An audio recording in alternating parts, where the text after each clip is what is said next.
Esto es Pretextos, un podcast presentado por HarperCollins México. En este episodio nos acompaña Jesús Lemus.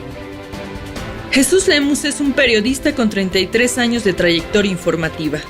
Ha sido reportero, jefe de información, jefe de redacción y editor en diversos diarios locales, estatales y nacionales. Se autodefine como un periodista independiente, de investigación, siendo sus temas focales la seguridad nacional, el narcotráfico, los derechos humanos, los desplazamientos sociales y la corrupción oficial. Es autor de 9 libros, entre los que destaca El licenciado, García Luna, Calderón y el narco. En el 2013, ganó el Premio Internacional de Periodismo Pluma a la Libertad de Expresión. Ahora, conozcamos más del autor, porque el libro solo es un pretexto. En el episodio de hoy nos acompaña Jesús Lemus y comenzaremos contando una historia. Hace aproximadamente 10 años nos contrataron para hacer una entrevista. El entrevistado acababa de salir de una prisión de máxima seguridad.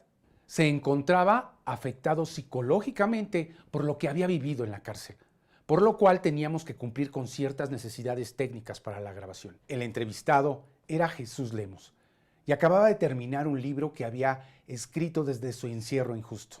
Hoy nos volvemos a encontrar para hablar de varios temas, de impunidad, de corrupción, de políticos y sobre todo de Genaro García Luna. Estamos seguros que los que ya hayan leído a Jesús encontrarán nuevos datos que les ayudarán a entender cosas sobre ciertos temas. Y si no lo han leído después de escuchar esta entrevista, seguramente se interesarán por leerlo. Soy Aldo Sandoval y esto es Pretextos. Para serte sincero, desde que empezamos con el proyecto, mi sueño de alguna manera era entrevistarte, ¿no? Y tu historia, que te habían metido injustamente a la prisión. Y lo que más me llamaba la atención en ese momento es cómo alguien, después de haber sufrido esa experiencia tan desagradable, cómo todavía podías tener tanta fuerza para seguir escribiendo y ahora, y luego verte en tu carrera que la hemos seguido, ¿no? Con toda esta serie de libros y que cada uno es más, pone el dedo más en la llaga que el anterior, etcétera. Entonces, la verdad estamos muy orgullosos de que estés con nosotros. Te agradezco mucho, personalmente, ¿no? Y es un placer platicar contigo. Y cuéntanos cómo te ha ido con este último libro. Aldo, la verdad es que me siento muy contento de poder sentarme contigo aquí después de casi 10 años de aquel primer encuentro. Hace 10 años que nos conocemos tú y yo, Aldo. Hace 10 años y fue justamente como tú dices cuando yo recién acababa de escribir el libro Los Malditos. Recién estaba salido yo de la cárcel. Y bueno, la verdad es que fueron épocas muy, muy bonitas aquellas, pero creo que son mejores las que estamos viendo actualmente. Estoy muy bien, estoy escribiendo, ya llevo 12 libros ya escritos. Mi próximo libro está a salir próximamente. Yo espero que en junio, posiblemente en junio, estemos viendo con HarperCollins mi nuevo libro. Ya lo estaremos dando a conocer. Me siento muy, muy, muy a gusto y respondiendo a tu pregunta, ¿cómo es que alguien después de haber estado en la cárcel puede tener la fuerza? Pues lo que pasa es que la cárcel, Aldo, creo que fue tocar fondo, fue llegar hasta el final. Yo no quería ir a la cárcel, por supuesto. Una serie de circunstancias me llevaron a eso. Yo señalé a la hermana del presidente Felipe Calderón, Luisa María Calderón Hinojosa, de estar relacionada con el cártel de los Caballeros Templarios. Vino una venganza desde el poder. Felipe Calderón le ordena a sus amigos, hace una estrategia para desaparecerme, no se da la desaparición, no se consuma el asesinato de mi persona y termino siendo presentado como una persona que estaba dedicada al narcotráfico. Y termino siendo acusado por el gobierno federal de Felipe Calderón de ser un gran jefe del narcotráfico. Una historia que, por cierto, fue montada, que fue escrita literalmente, el guión de esa historia, pues lo hizo Genaro García Luna cuando era secretario de Seguridad Pública. Y en la cárcel, creo que yo llegué al fondo, al límite de las capacidades de cualquier persona ahí las encontré yo, en la cárcel. Había días en los que de plano decía yo, ya no quiero despertar vivo. Porque no quería nuevamente despertarme, estar encerrado y que luego fueran por mí, me sacaran a medianoche, me golpearan, me bañaran con un chorro de manguera a presión, me trataran como una persona, como una basura de la sociedad. Yo no quería, por supuesto, someterme a aquellas torturas a las que me dejaban todos los días, a veces sin comer, a veces sin agua, a veces en una celda, siempre en una celda de 3 metros cuadrados, donde estaba yo desnudo las 24 horas del día, y yo no quería ya vivir ahí dentro de la cárcel. Y entonces yo entendí que toqué fondo en ese momento.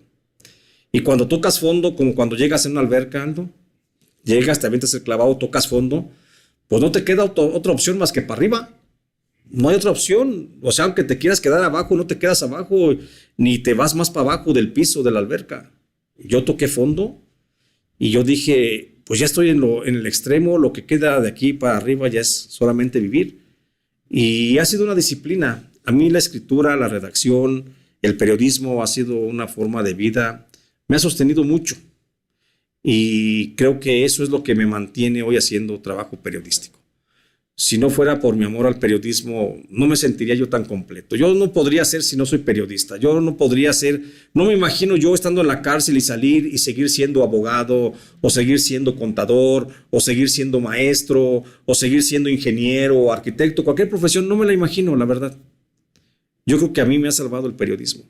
Si no fuera por el periodismo, no estaríamos aquí, yo creo, tú y yo platicando de esto, porque hoy tengo 12 libros. Después de que salí de la cárcel he escrito 12 libros porque me he dedicado a escribir y he convertido del periodismo mi forma de vida, y eso es lo que a mí me ha ayudado. Y yo puedo resumir a la respuesta a tu pregunta que me siento feliz. Estoy muy contento, estoy haciendo lo que me gusta hacer, estoy haciendo periodismo, estoy haciendo cosas que otros periodistas no quieren hacer, y le estoy dando a la sociedad, creo, mucho de lo que se merece y mucho de lo que yo le puedo dar. Y te voy a hacer una pregunta que siempre te hacen. ¿Y no te da miedo? Sí me da miedo, y tengo mucho miedo, y créeme que a veces hay noches completas en las que no puedo dormir. Pero también tengo en contrapeso un gran sentido como no de responsabilidad, te voy a decir, porque a veces soy hasta irresponsable conmigo mismo, pero tengo un gran sentido del profesionalismo, que digo, bueno, es que si yo estaba en la cárcel, fui secuestrado por la Policía Ministerial de Guanajuato, fui llevado a una casa de sicarios donde me dijeron, te van a venir a matarte, y estuve a la espera de mi muerte y no me mataron, y fui llevado a una cárcel de máxima seguridad de Puente Grande, donde todos los días nos empujaban a volvernos o locos o a suicidarnos, y no lo hice. Y entonces cuando veo todo eso que pasé, yo pienso y reflexiono para mí mismo que, pues por algo hice eso, y por algo pude soportar todo aquello. Y yo soy muy creyente de una fuerza divina superior, llámale como quieras, Dios, karma, universo, no sé, lo que tú quieras. Pero yo creo en la existencia de algo superior, y creo que ese algo superior que yo le llamo Dios me puso aquí para hacer algo. Y yo creo que la vocación que me dio fue esta del Ministerio del Periodismo, para servirle a la gente y para tratar de corregir a lo mejor mis propios defectos personales y plasmarlo solamente en periodismo. Yo creo que el miedo sí es importante, porque ayuda a mantener muchas cosas en equilibrio, pero en este caso yo no trato de pensar en el miedo. Tengo mucho miedo de hacer periodismo, porque en México hoy es el país más peligroso para ejercer el periodismo, pero también estoy consciente de que ese riesgo es un riesgo que nadie nos obliga a asumir, y solamente lo asumimos unos cuantos. No me siento mártir, ni quiero ser mártir, por supuesto. Yo me quiero vivo, pero no te imaginas cómo me quiero vivo. Pero también tengo entendido de que este periodismo no lo podría hacer si pienso en el miedo. Entonces todos los días me levanto, tengo miedo, pero dejo el miedo así como de un lado y me enfoco a lo que tengo que hacer, informar sin tapujos y sin nada. Y eso es lo importante, lo verdaderamente importante que se tiene que dar en el periodismo. Hacer el trabajo de informar a costa de lo que sea. Me cuido mucho, porque cuido hasta mi colesterol. Me cuido mucho, por supuesto, pero cuido también la forma de que le pueda servir yo a la gente todavía. ¿Cómo es que tú has estructurado, y hablando ya un poco de estos últimos libros, tu investigación? ¿En base a qué? O sea, ¿es un tema que te llama la atención o empiezas a investigar en un tema y ese te va llevando a otro? Mira, yo tengo como ciertos tópicos que son de mi interés. Yo comencé a estudiar la delincuencia organizada desde adentro de la cárcel, comencé a observar cómo estaban estructurados los grupos criminales, quiénes eran sus jefes, cuáles eran sus historias de cada uno de ellos, cuál era el devenir de cada grupo delictivo. Eso, el estar estudiando el narcotráfico es un acto abrasador en México que se está yendo hacia todas las latitudes, y el estudiar el crimen organizado desde sus entrañas y luego verlo hacia el exterior, pues me ha llevado a entender una cosa fundamental, que el narcotráfico y la delincuencia organizada no se circunscribe únicamente a lo que es el tráfico de drogas. Hay 23 actividades aparte que el narcotráfico se dedica, aparte del trasiego de drogas: lavado de dinero, secuestro, extorsión, cobro de pisos, sicariato, pago de servicios de protección a empresas mineras. O sea, hay 23 ramos en los que se expande el narcotráfico en México. Y ahí me ha dado por estudiar cada uno de esos 23 puntos y su relación con el narcotráfico. Pero básicamente, la relación del Estado con el narcotráfico y cómo afectan en esos 23 puntos en los que confluye la actividad económica del narcotráfico. Y todo esto confluye en un solo sentido: en la impunidad y en la corrupción. Y entonces el tema de la corrupción es un tema que a mí me ha atraído poderosamente en los últimos años, y es lo que focalizo mis investigaciones sobre corrupción. Yo busco corrupción en las fuerzas federales, busco corrupción en el gobierno, busco corrupción en las instituciones bancarias, busco corrupción en los grupos religiosos. O sea, siempre estoy buscando el tema de la corrupción en ciertos factores, en ciertos sectores. Y eso es lo que me lleva a veces a marcar la pauta. Los libros más recientes que he escrito y que me ha publicado HarperCollins, por ejemplo, El Licenciado, la corrupción de Genaro García Luna, el narcotráfico y Felipe Calderón. Jaque a Peña Nieto, la corrupción en el gobierno de Enrique Peña Nieto. El fiscal imperial, la corrupción dentro de la Fiscalía General de la República. El nuevo libro que viene también, corrupción dentro de un sector gubernamental. O sea, la corrupción creo que es el motor que nos mueve, porque también la corrupción es como el anzuelo principal para los periodistas. Mira, te platico rápidamente. Yo he platicado con muchos periodistas, tengo muchos amigos periodistas, sobre todo en Centroamérica, y me dicen: oye, qué gran oportunidad es la de hacer periodismo en México. Yo no entendía claramente eso, y me han dicho: es que es una gran oportunidad la que tienen de hacer periodismo. ¿Por qué? Y dice alguien: porque donde quiera que piques, brota la nota de la corrupción. Está fácil, ¿no? Está fácil. Sí, porque vas tú al Seguro Social y encuentras corrupción en la farmacia, encuentras corrupción en las plazas, encuentras corrupción en las prestaciones de servicios laborales. O sea, encuentras corrupción en todo. Vas a otra dependencia, ¿qué te gusta? Vas al área de economía, encuentras corrupción en permisos, encuentras corrupción en licencias, etcétera, etcétera. Sí, y entonces a mí me han dicho eso los periodistas. Dice: es que los periodistas mexicanos la tienen regalada, porque donde quiera picas y encuentras corrupción. Muy distinto, he platicado con periodistas norteamericanos, he platicado con periodistas alemanes, holandeses, españoles, y dicen: oye, es que acá no encontramos tanta corrupción como la que encontramos en México. Entonces, valiéndonos de eso, es bien fácil tirar el anzuelo y sale algo. Y de quien menos te imaginas. Y de donde menos te lo imagines. Piensa en la dependencia más apartada, piensa en el funcionario público más apartado, y vas a encontrar corrupción. El mínimo vestigio, pero va a haber corrupción. Y entonces esa es mi estrategia de investigación. Siempre estoy buscando la corrupción en cualquier dependencia. A ver, en el Tren Maya, ¿por qué el Tren Maya? Por esto, por aquello. ¿Dónde está la corrupción? Tiene que haber un punto. Y sí hay, Siempre hay un punto de quiebre donde sale la corrupción. Y ahí está. Entonces, realmente no es un gran trabajo. Realmente es más bien una cuestión de disciplina. Si los periodistas nos dedicáramos a buscar la corrupción en todas las áreas, créeme que no nos alcanzan medios de comunicación para publicar todas las notas de corrupción que hay. Lo que pasa es que también el periodismo en México está bocabajeado y hay periodistas que prefieren callarse por comodidad, porque callarte significa dormir tranquilo, significa que no vas a tener amenazas, significa que nadie te va a molestar, significa que tienes tu salario asegurado. ¿Sí?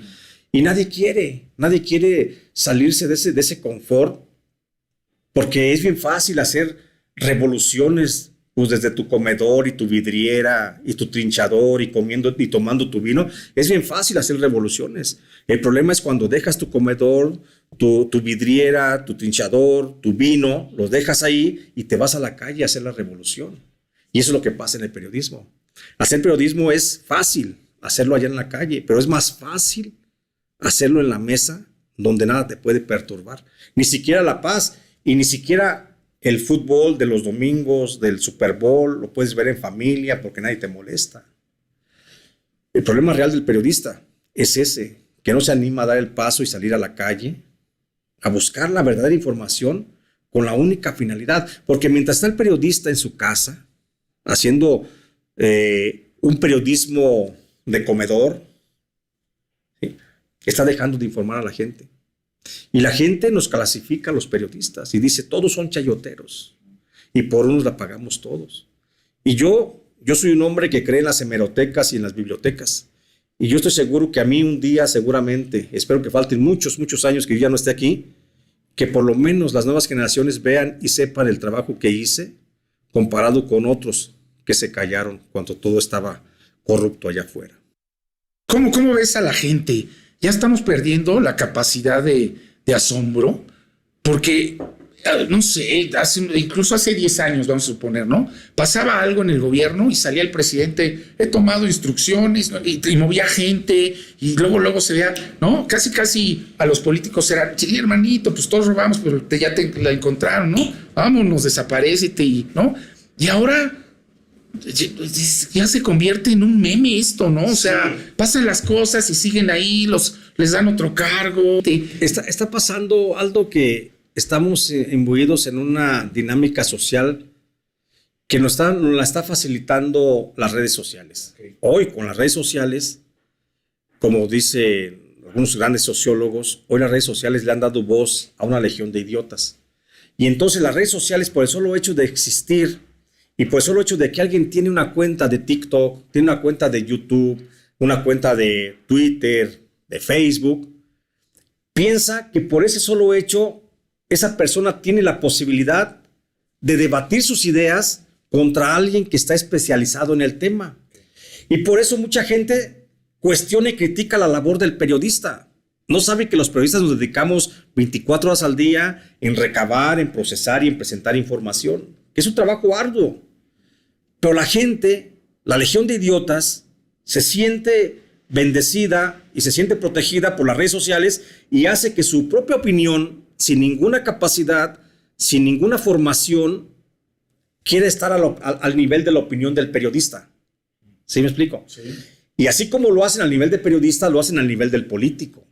Hay gente que se dedica toda su vida a la política.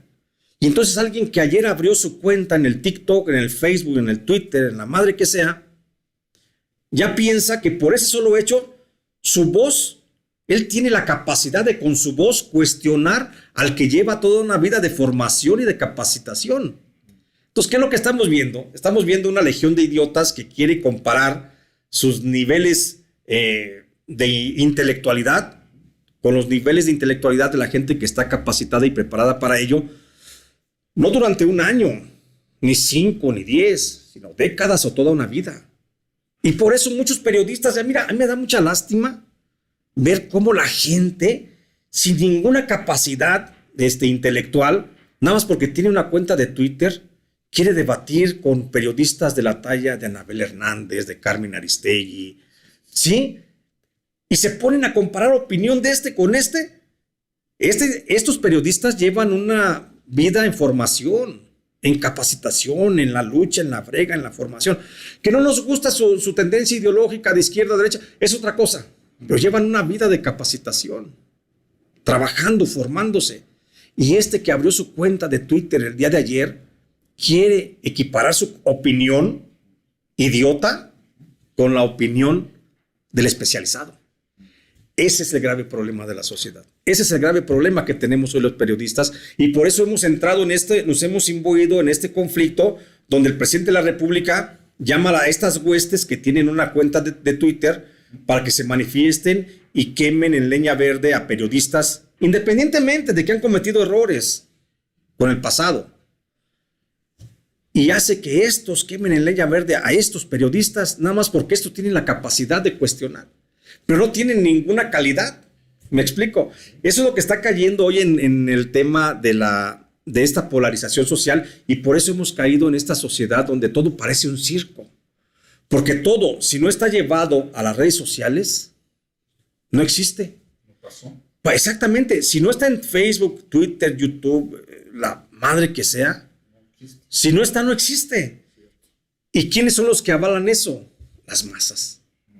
Y esta masa es la que se está comiendo justamente a sus líderes de opinión. Y por eso los líderes de opinión son tan cuestionados. Muchos periodistas somos cuestionados. Yo he sido víctima de campañas de hostigamiento en redes sociales por un grupo de gente sin cerebro, hordas babeantes, que opinan porque lo pueden hacer y que piensan que porque leyeron una cosa o algo, algún artículo o escucharon en la conferencia mañanera o en el noticiero algo sobre un tema, piensan que por eso ya pueden debatir con el periodista que ha llevado una vida de investigación, de trabajo, y que un periodista que no presenta a la sociedad sus trabajos si no están bien fundamentados.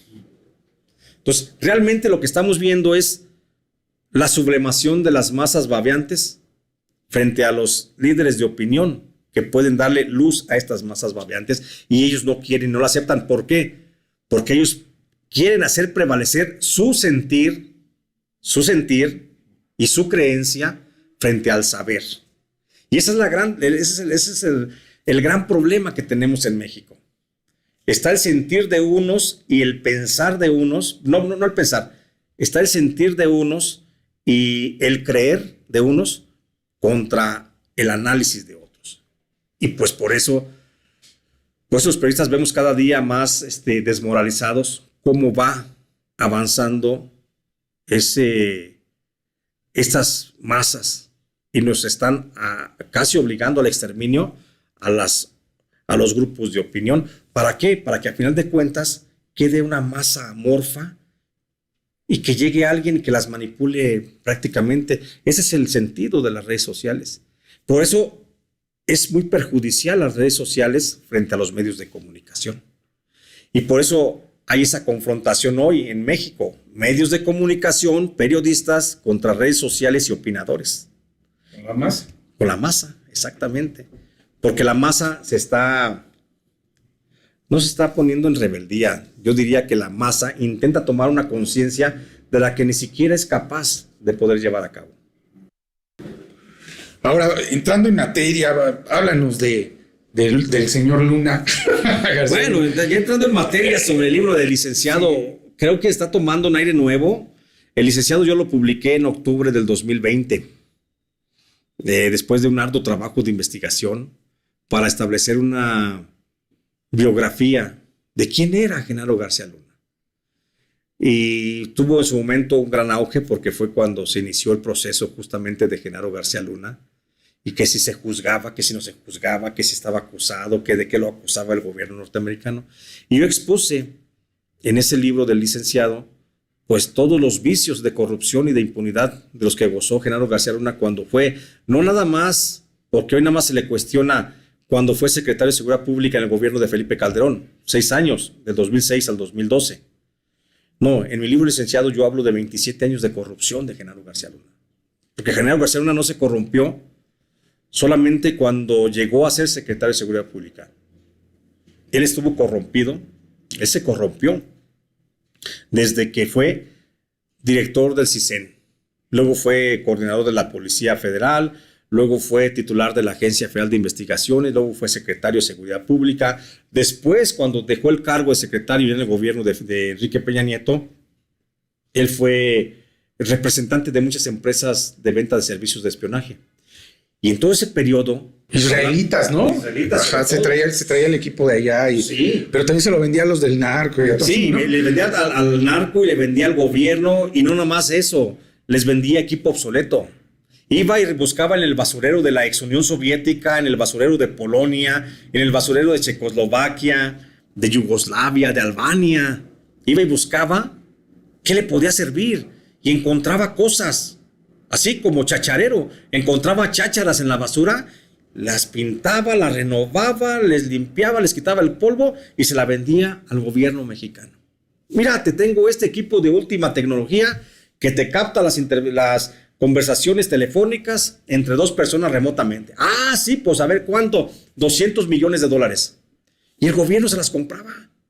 Y tenía un gran poder de convocatoria frente al gobierno. Estoy hablando ya del gobierno de Enrique Peña Nieto. Y cuando estaba el gobierno de Felipe Calderón, ni siquiera chistaba porque él mismo se autorizaba las compras. Y entonces tenía empresas israelitas que andaban en el basurero de Europa Oriental, de la ex Unión Soviética, buscando cosas. Compraban helicópteros viejos, los vendían en México como nuevos. Buscaban balas viejas, oxidadas, las limpiaban, las cepillaban y las vendían en México como nuevas. Compraban equipos tácticos, botas, cascos, lentes de visión nocturna, una serie de cosas que compraban, que estaban allá arrumbadas en las bodegas y las traían a México.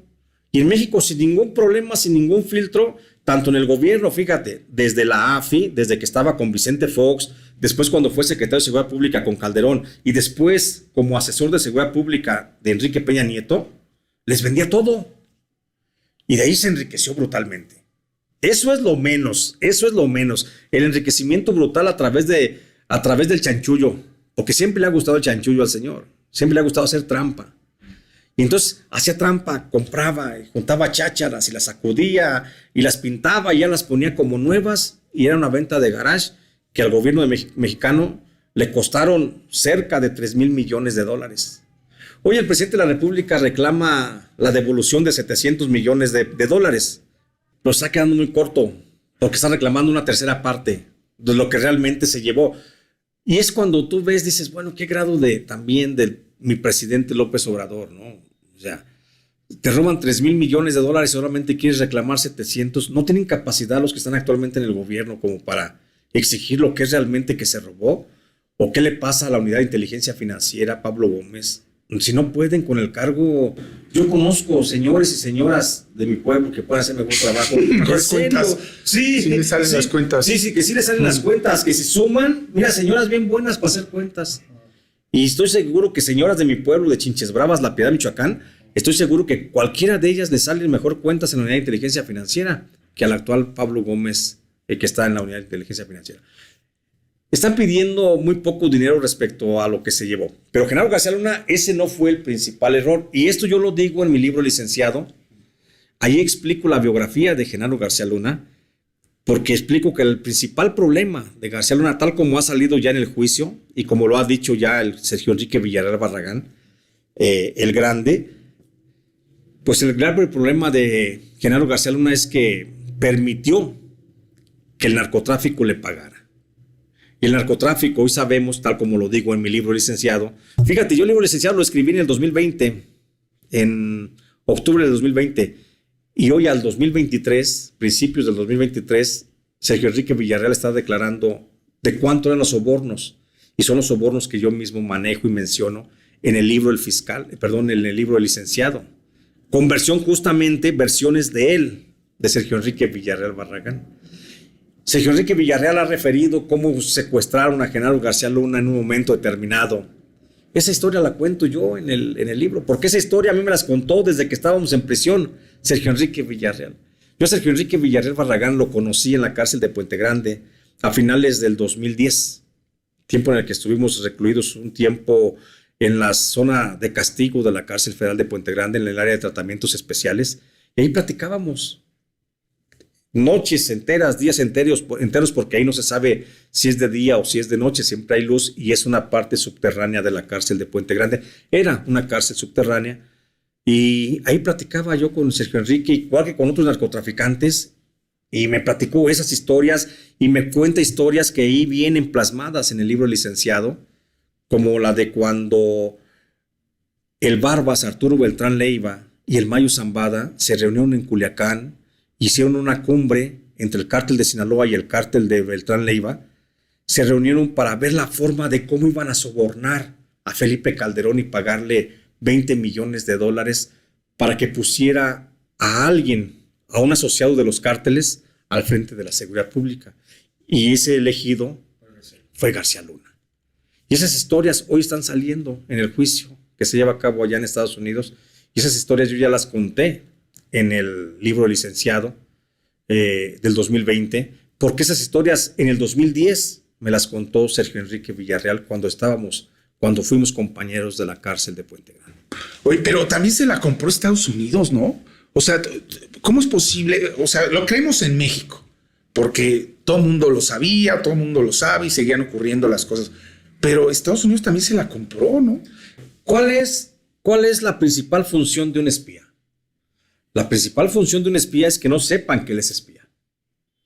Y Genaro García Luna es un gran corrupto, fue un gran corruptor, es uno de los ejemplos de traición a la patria más claros que ha habido, pero no le podemos negar una cosa. Genaro García Luna es un hombre muy inteligente. Y es inteligente y está jugando en su juego del juicio ahorita de manera muy inteligente. Y en su momento, aun cuando estaba coludido con el narcotráfico, se la compró a Estados Unidos. Y engañó a la CIA, y engañó a la DEA, y engañó al FBI, que no es engañar cualquier cosa. Hoy estamos hablando de las agencias de investigación internacional más importantes. Creo que son las más importantes. No creo que lo que fue la KGB de la Unión Soviética o el M16 de Inglaterra, no sé, otros servicios secretos del mundo, sean tan inteligentes, sean tan chingones, pues, como la CIA. Oye, para engañar a la CIA es porque sí eres cabrón. Y Genaro García Luna sí era un cabrón, ¿eh? Sí era un cabrón. Tan así que nunca sospechó Estados Unidos de que estaba con la mano derecha cobrándoles a los del narco y con la izquierda persiguiéndoles y dándole de palazos en la cabeza al narcotráfico. Cumplió muy bien con su objetivo. Cumplió perfectamente bien con su objetivo porque nunca manifestó ni siquiera la más mínima señal. Estados Unidos prende sus alertas. ¿Sabes en qué momento? Cuando Genaro García Luna comete el error de decir, me voy a ir a vivir a Estados Unidos y voy a transferir mi dinero para Estados Unidos. Sí, puso negocios y cosas así, ¿no? Y entonces es cuando Estados Unidos dice, a ver, ¿cómo que $3,000 millones? ¿De dónde? Dice en mi pueblo, La Piedad, Michoacán, dice que lo pendejo y el dinero no se pueden ocultar. No se puede, eso nunca lo vas a poder ocultar. Ocultas cualquier otra cosa, una enfermedad, una necesidad, lo que tú quieras lo puedes ocultar. Pero el ser pendejo y tener dinero no lo puedes ocultar. Y Genaro García Luna no pudo ocultar. Genaro García Luna transfirió $3,000 millones a Estados Unidos, y Estados Unidos cuando dice, a ver, ¿cómo por qué? ¿Cómo de dónde viene este dinero? ¿Cómo que quién es el que heredó esta fortuna? Y comienzan a investigar y encuentran de que dicen, ¿sabes qué? Es que sí había. Y el nombre de García Luna aparece justamente en el juicio del Chapo Guzmán. Ahí es cuando mencionan el nombre y es cuando dicen, es cuando hasta entonces le cae a Estados Unidos, y es cuando dice, ahora entiendo por qué tantos millones de dólares. Y es cuando le abren el proceso a Genaro García Luna. Y es cuando dicen, a ver, explícanos. Y pues lo tienen ahorita ya. Si Genaro García Luna nunca hubiera transferido los $3,000 millones a Estados Unidos, o los hubiera guardado en los paraísos fiscales y no los hubiera mostrado a la Unión Norteamericana, pues seguiría siendo el gran combatiente del narcotráfico, seguiría siendo el jefe antidrogas en México que puso contra la pared a muchos narcotraficantes. Nadie se hubiera imaginado. Pero él mismo, su ambición fue lo que lo hizo que se perdiera. Siempre ha sido así, ¿no? Siempre ha estado el narco, el ejército, el gobierno, y es como un teatro, ¿no? Estados Unidos, todos juegan su papel y se hacen pendejos y de repente agarran a uno. Siempre ha sido así, ¿no? Sí, Aldo, sí, todo ha sido, aparentemente todo ha sido así. ¿O qué cambia? Pero había normas. La principal norma, mira, Bartlett Díaz estuvo trabajando con el narcotráfico y nunca lo molestaron en México, y trabajó con el narcotráfico y le picó los ojos a Estados Unidos y nunca lo molestaron. Alejandro Gertz Manero trabajó con Estados Unidos, le picó los ojos a Estados Unidos, agarró dinero y nunca lo molestaron. Nunca lo han molestado. Nunca lo han molestado. Sigues teniendo todo el power. Sí. Hubo normas que se rompieron. Y la principal norma que se rompió, creo que Estados Unidos dice, ok, estás trabajando de aquel lado de México y te estoy dando dinero para el combate al narcotráfico, está bien, échate la bolsa algo. Creo que ese es un juego de intereses entendidos. Pero nunca pensaron, como en el caso de Genaro García Luna, que se robara todo el dinero. Una cosa es que se hubiera echado unos cuantos milloncitos a la bolsa, como Manuel Bartlett Díaz. Manuel Bartlett Díaz, siendo agente de la CIA de Estados Unidos, cuando permitió el asesinato de Kiki Camarena por Rafael Caro Quintero, a que le atribuyen a Rafael Caro Quintero, y que lo asesinó Félix Rodríguez, el agente de la CIA, pues le permitieron todo eso porque se echó 800 millones de pesos a la bolsa, millones de dólares a la bolsa. Esa es su fortuna de Bartlett, 800 millones de dólares. Pero se llevó a la bolsa una cuarta parte de lo que le daban para combatir al narcotráfico. Es decir, el resto, 3/4 partes, sí las estaba aplicando en el combate a las drogas. Genaro García Luna se echó a la bolsa todo lo que se destinaba al combate a las drogas. Por eso el gobierno norteamericano se siente ofendido, por eso el gobierno norteamericano está pidiéndole la devolución del dinero y por eso el gobierno norteamericano lo tiene agarrado a Genaro García Luna para que explique por qué esa deslealtad y por qué esa traición, no nada más al gobierno mexicano, sino al gobierno norteamericano, que además, por eso es también la molestia de Estados Unidos.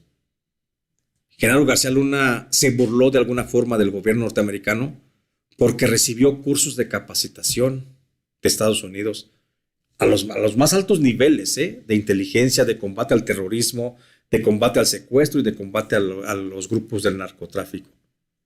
Y entonces Estados Unidos se siente ofendido por eso.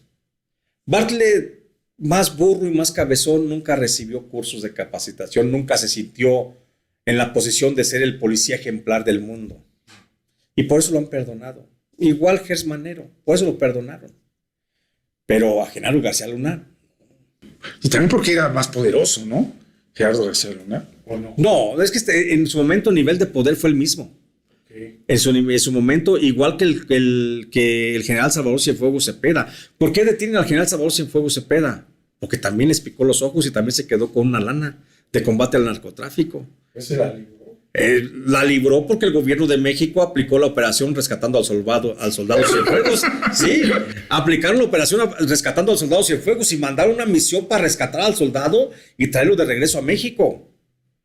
Pero eso es otra cosa. O sea, esa fue la intervención directa del presidente López Obrador, producto de un alzamiento de generales. 43 generales se amotinaron, se alzaron y fueron hasta Palacio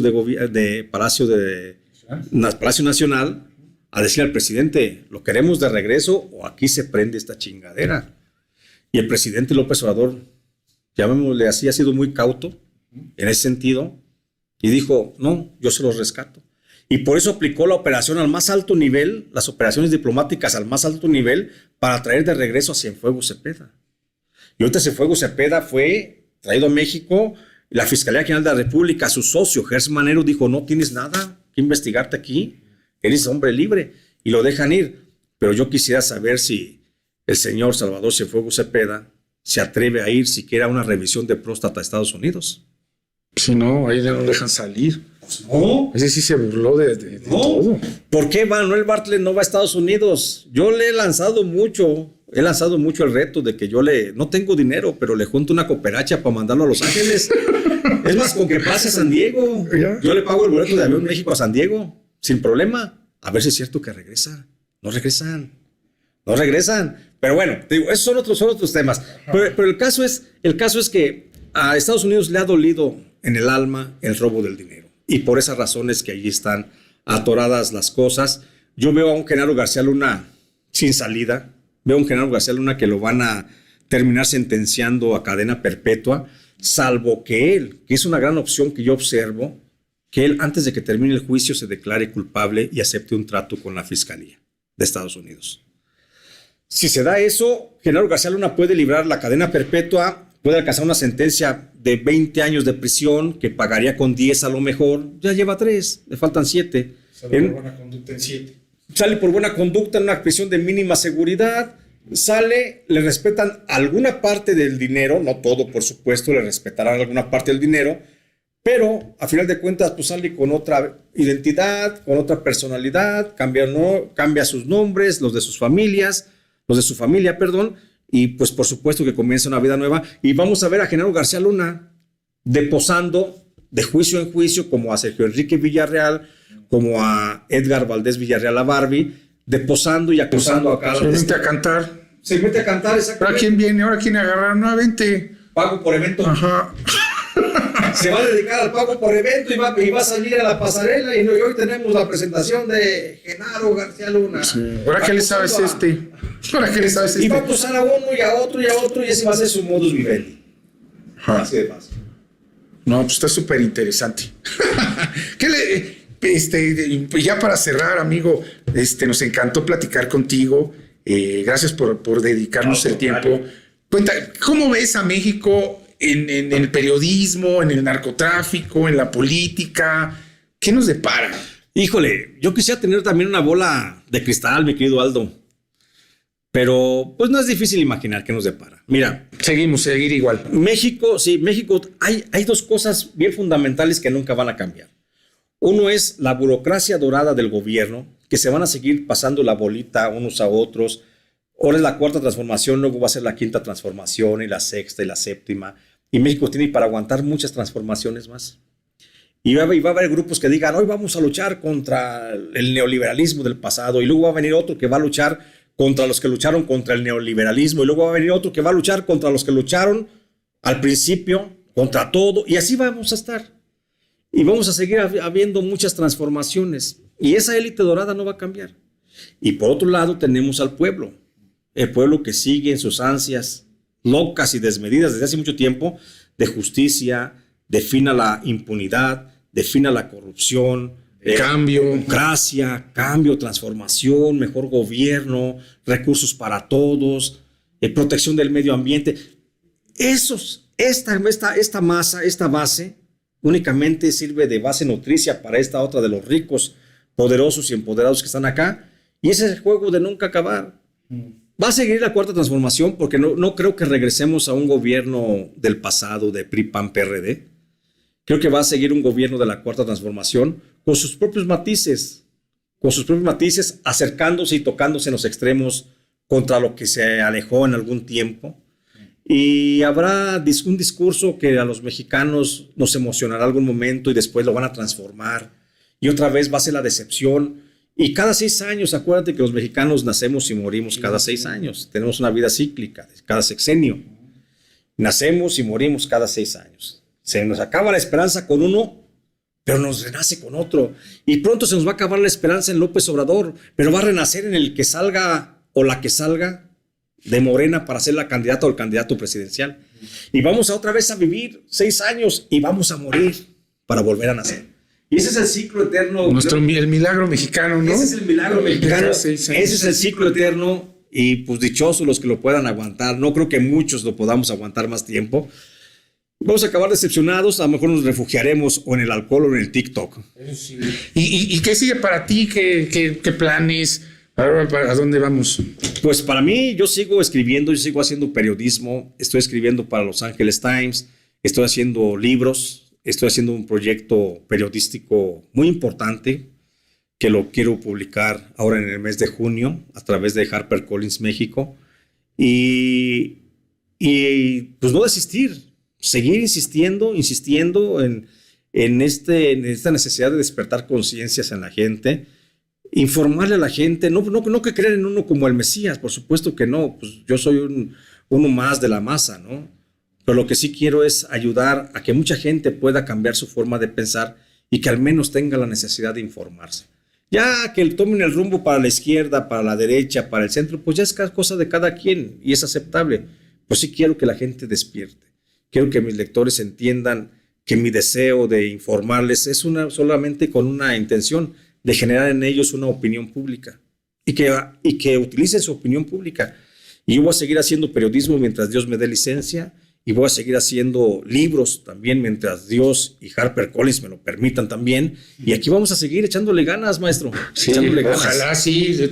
Le hacen a México, a este país le hace mucha falta gente como tú y como muchos periodistas que a diario pues se juegan la vida, ¿no? Por la información y por sacar una idea a la luz pública, ¿no? Sí. Entonces también, y gente como tú, buena onda también, ¿no? No, pues es que necesitamos transformar esto, Aldo.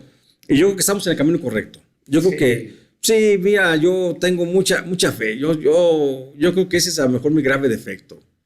Mi fe en el futuro, mi fe en lo que viene. Y yo sé que si hoy nos salieron las cosas bien, mañana nos van a salir todavía mejor. Que hoy nos salieron mal, pues mañana nos van a salir un poquito mejor, aunque nos salieron mal hoy. Pero creo que vamos a ir avanzando. Y creo que el despertar de conciencias del que habla el presidente López Obrador, creo que es fundamental y creo que sí se está dando. Y hay un despertar de conciencias en las artes, en la ciencia, en la cultura, en la sociología, en el periodismo, en todo. Todos los días está despertando una conciencia, Aldo. Todos los días. Y si continuamos con ese ritmo de despertar conciencias todos los días, pues yo espero que nuestra lucha no sea en vano y el día que nos toque entregar cuentas, pues creo que nos iremos muy contentos. Yo me iré muy contento, por supuesto, porque siento que habré hecho lo que tenía que hacer en mi vida. O por lo menos nos dará de pretexto para platicar, ¿no? Mínimo. Sí, ¿no? Mínimo nos da pretexto para comprarnos una cerveza, sentarnos en una banqueta y a platicar sobre la sobriedad del mundo. Sí. Oye, pues te agradezco mucho que hayas estado con nosotros. Nos vemos para el próximo, ¿no? Y los que vengan, ¿no? Por supuesto, hay que platicar de un tema que quiero comentarte, el tema de la fiscalía, del fiscal Gers Manero. Te quiero platicar de mi libro, El Fiscal Imperial, en la próxima, por supuesto. Sí, ya lo dejamos para la próxima. Y pues gracias por acompañarnos. Gracias.